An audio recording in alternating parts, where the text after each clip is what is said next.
ये पता है कि राजनीति ये मेरे लिए नई है। जहां से मैं अभी मुझे चुनाव लड़ने के लिए कहा गया है, ये मुंबई की एक बड़ी अहम कॉन्स्टिट्यूंसी है। मैं मानता हूं पॉलिटिक्स में नया होने के कारण कोई ऐसे आड़े टेढ़े सवाल मत पूछो, क्योंकि हमेशा गुनहगारों के खिलाफ लड़ता हूं।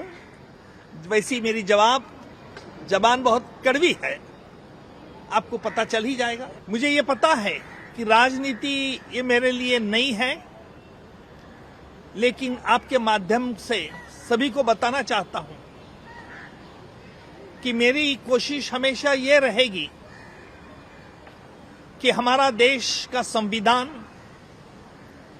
देश का कानून और देश की सुरक्षिता ये मेरे प्रायोरिटीज रहेंगे।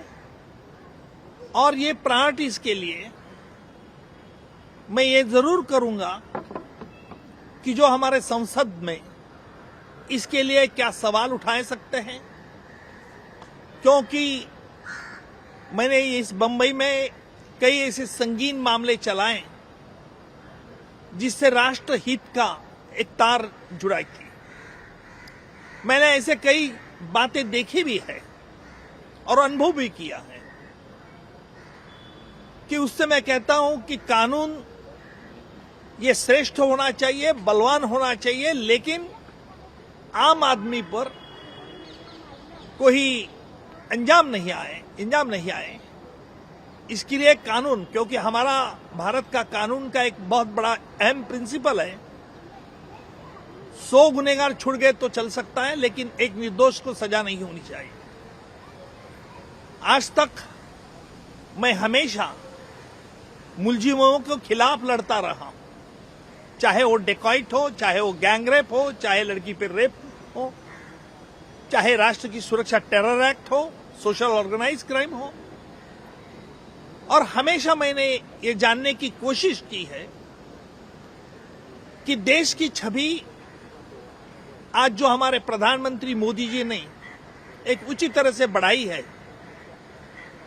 जिसके आधार पर आज पूरे विश्व में इंडिया का नाम सभी बहुत रिस्पेक्ट आदर से लिया जाता है, और इसको पूरा क्रेडिट मैं हमारे प्रधानमंत्री जी मोदी जी और उनके पूरे सहकारी को देता हूं।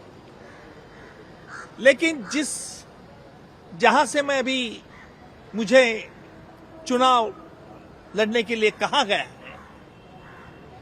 ये मुंबई की एक बड़ी अहम कॉन्स्टिट्यूंसी है। मैं मानता हूं इस कॉन्स्टिट्यूंसी को पहले भी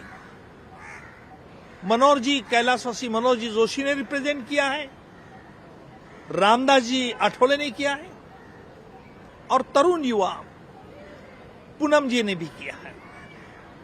इन शख्सों ने सिर्फ भाजपा और शिवसेना का नहीं, लेकिन हमेशा देश के हित के बारे में पार्लियामेंट में सवाल खड़े किए हैं, और आम आदमी को किस तरह से शांति मिल सकती इसके बारे में भी उन्होंने सोचा है। मैं आपके माध्यम से यही सबको आश्वासित करता हूं कि मेरी यही कोशिश रहेगी, और इस कोशिश के माध्यम से मैं हमारे देश में जो भी नए कानून आएंगे, जिस कानून से देश की सुरक्षिता और आम आदमी का चलन कैसे सुधारा जा सकता है। हमारा देश का ये वैशिष्ट है कि हमारे देश में अलग अलग जात धर्मों के लोग एक होमोजीनियसली रहते हैं, और इसी इंडिया में डेमोक्रेसी आज पूरे विश्व में हमारे देश की डेमोक्रेसी एक अच्छी तरह से, जिसकी सलाह पूरे पाश्चिमात्य देशों ने की है। बस इतना ही आज कहूंगा।